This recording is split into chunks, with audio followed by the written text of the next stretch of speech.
Hello everybody, my name is John Roberts, and no, I did not lose a fight with a lawnmower. But I'm here to tell you about the long-awaited, long-promised stereo mixing. But before we get into that, I'm sure you've been wondering, John, you call your company Proscenium Audio, you claim to be an audio guru, and yet the audio on your video is bloody awful. Well, guess what? I'm about to fix that right now. And just like that, my audio is so much better, isn't it? I'd like to introduce a friend of mine, the Electrovoice Re320, which is a terrific mic for broadcasting and vlogging. Obviously, you can hear it has much better pickup than the built-in mics on that camera, and it also has much better noise floor. In other words, the camera mics have a lot of self-noise in them because the camera makes noise while it records, obviously. But a separate mic has a much quieter noise floor. So the only untoward noises you're hearing right now come from, let's be honest, how lively this room is. The video is still going to be a bit rubbish because that's a little consumer-level video camera. And it has no external microphone inputs. My signal chain in this case is a bit more complicated than I would lead you to believe. But as you can see, the audio is better. I am going to talk about better video in future videos as well. That's going to be a different series, Video 101. But for now, we're concentrating on the audio side of the picture. Most people will generally forgive flaws in your video, but they won't be so forgiving of bad audio. So good audio makes your videos so much better. Everybody agree? Let's get into stereo mixing. So now, without any further futzing around, let me introduce you to another good friend of mine. This is the Mackie 402 VLZ4 mixer, and this is about as basic as a stereo mixer can possibly get. Now, it's broken up into sections, you'll notice, by the lines on the console. So let's go over different sections and the different controls and what they can do for you. The main one you'll notice is these vertical lines that separate the channels from each other.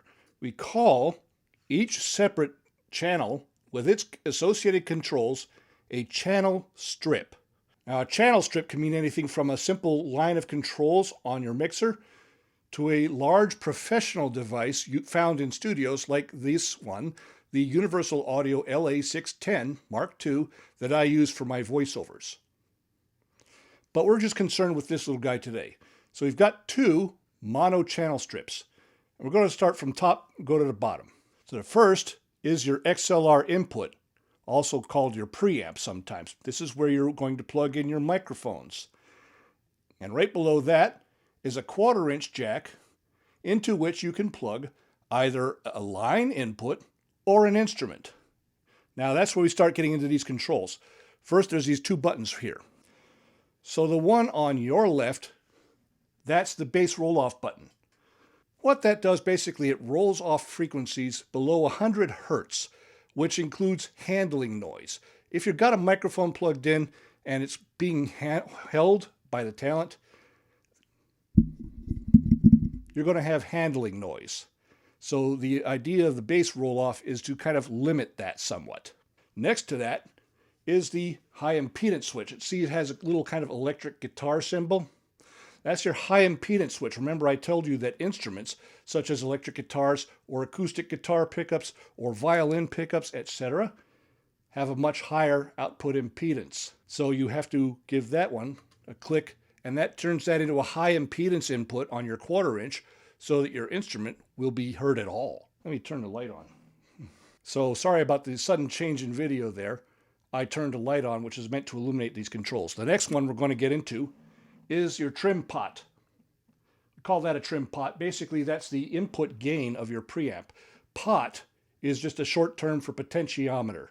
You see any knob on a mixer, we're going to basically refer to as a pot from here on out. So that's your trim pot. You'll notice that it has positive numbers, negative numbers, and a U. The U stands for unity, where your preamp is amplifying 1-to-1. In other words, the strength of the signal out is the same as the strength of the signal in. And that's generally your aim point for where you want your preamp gain to be because it's going to have the least distortion at that point. All the negative numbers are attenuation. You're taking some of that gain away. And all the positive numbers are amplification. You're adding signal. So unity is your aim point. But when you're starting up with a new source, it's best to meter it and introduce gain gradually so you don't clip or blow things out. Next up on this mixer, we have a simple 2-channel parametric equalizer. Those are set at 80 Hertz on the low side and 12,000 Hertz or 12K Hertz on the high side. You can think of these if you ever had an old stereo with bass and treble controls. That's exactly what these are, bass and treble controls. Simple shelving equalizer. Just to scope the sound a little bit, kind of get rid of some of the more annoying frequencies. Now on this mixer, these 2 mono channels have this guy in here. There's no pan control for the preamps, but you do have this, which basically combines these 2 channels into a stereo signal, with this as the left channel and this as the right channel. Other than that, there's no pan control. And lastly, at the bottom of the mixer, we have the level pot. That just is how much signal is going from the preamp to the summing amplifier to make your output. Channel 2 preamp is identical on this mixer. Most of the time you'll find that a lot of the channel strips are identical. I'll point out the differences. And then channel 3 is where it gets a bit screwy because the mastering section is intruding a little bit. So you have your stereo inputs from a line signal. Channel 3/4 only has the output level control. This input level control you're going to see is for tape in. That's actually part of the mastering section. You can run a tape player into this through these jacks here.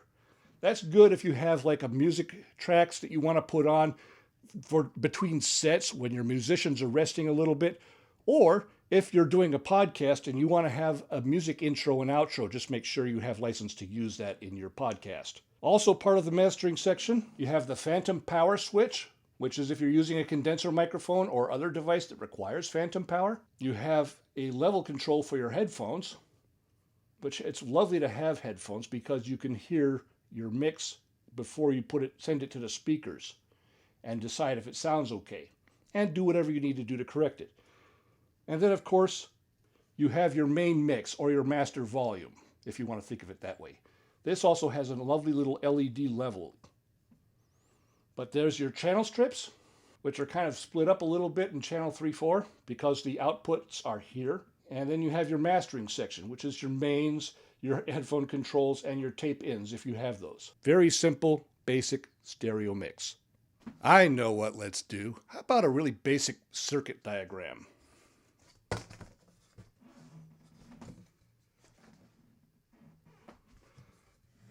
I'm going to block my microphone. Let's try this without blocking the microphone.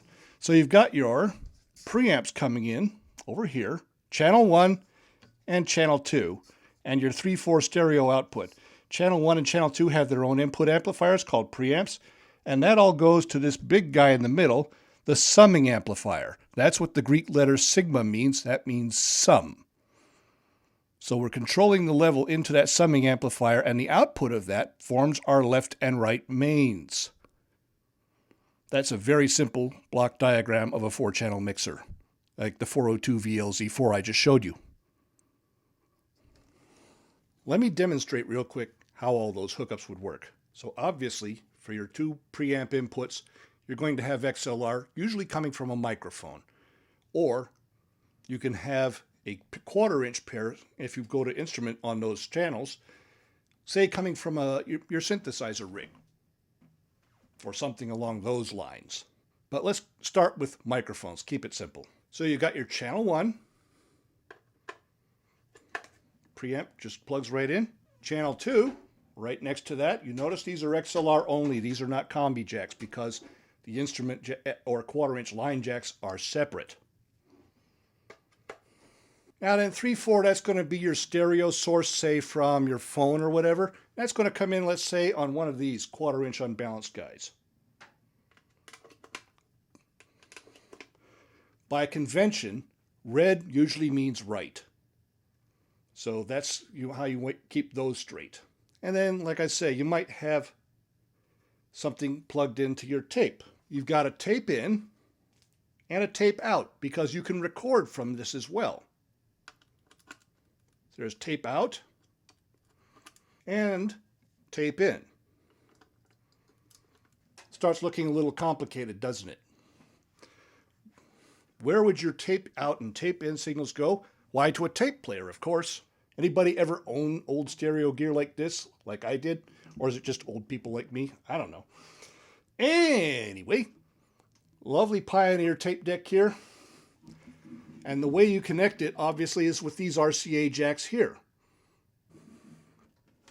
So you have your tape in coming to your inputs. That's going to be your signal out from the mixer going in for recording. And then you have tape out going to the tape out on your mixer. That's going to be signal out for your music between sets or playback. That's not too hard to figure out, is it? If you're mixing, you're going to want to monitor your mix, especially if you're sending this out over the internet. So you're going to want to take quality control before you send it over the internet in Streaming Rig. So get a good pair of headphones, plug them in right there, and turn on your headphones. By the way, if you want to send the tape out to your main mix, just push this button. And then you set the level here. Starting to look a little complicated, isn't it? It gets worse. One other thing I can tell you about mixers, it's not going to work very well without power. Now, Mackie, they have this wonderful little mini XLR jack that gives power to the mixer. You should only use the power supply that came with the mixer. Some of them have straight IEC cords in, and some of them have outside power supplies. In this case, because they call this a notepad mixer, because it's kind of the shape of a notepad, to keep the form factor compact, the power supply is external to the mixer. That also limits noise inside the mixer cabinet, which is a good thing. You don't want a lot of noise in here. But we still got one more thing to do, and that is our main out.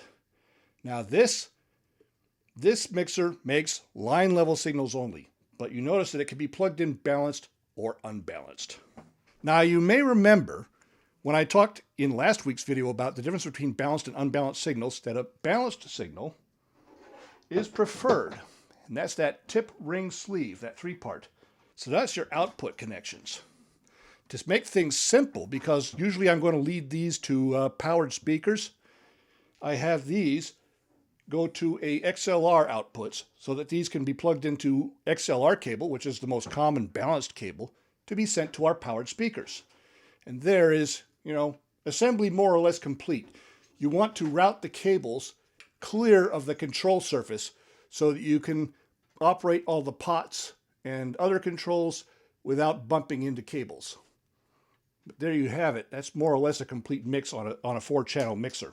Now you may be wondering why I'm so hot about balanced signals versus unbalanced signals. Where is that hum coming from? Oh yeah, I'm making that with a little oscillator. If you don't balance your signals, this is what you will hear. If you are an audio engineer, this sound will become the bane of your existence. That is 60-cycle hum, which is of course produced by AC circuits. Thank goodness we get rid of that annoying noise. If only it was always that simple in real life. But AC hum can be caused by one of two things. Either a ground loop, or else you have a power cord run too close and parallel to a signal cord.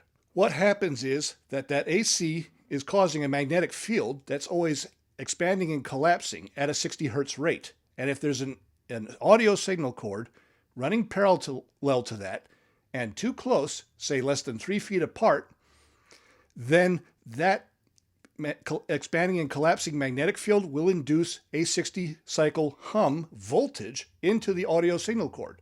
But with a balanced cord, the amplifier, the receiving amplifier, has the ability to sort out and reject that noise. So always use a balanced cord whenever possible. That's one thing. Also, you do sometimes run into situations where an audio cord has to cross over a power cord. When that happens, if possible, try to cross them at a 90-degree angle. That will reduce the induced voltage to nothing. And then obviously go at least 3 feet away from the power cable before you turn it back parallel again. Now the other thing that can cause a 60-cycle hum in your audio is called a ground loop. That's basically when you have things plugged into multiple circuits, you can actually get a 60-cycle racetrack running through all the ground circuits, the different ground or common links that those equipments have. And some people think that the easiest way to fix that is to use one of these, which turns a grounded plug into an ungrounded plug. Or, even worse, they just break the ground lug off the plug. Never, ever do that. In addition to damaging your expensive gear, that voltage can now float. You can actually have floating potentials in some of your gear that can do you a serious injury if you come in contact with them. So make sure your gear is properly grounded. If you have to lift a ground to get rid of a ground loop, do it on the signal loop, never on the power. That's my gripe for the day. Well, that's really about it for today. Hopefully, I've convinced you that better audio makes for better video, and you've learned a thing or two about how to make a stereo mix. It does look a little complicated. As always, if you have questions that I didn't address in the video, leave them in the comments below. So hopefully you learned something today. Thanks for tuning in. Don't forget to like the video if you like what you saw, and subscribe to the video if you want to see more, and ring the bell if you want to be notified when it happens. Thanks for coming to check out Audio 101, and I'll see you on the flip side. Bye-bye!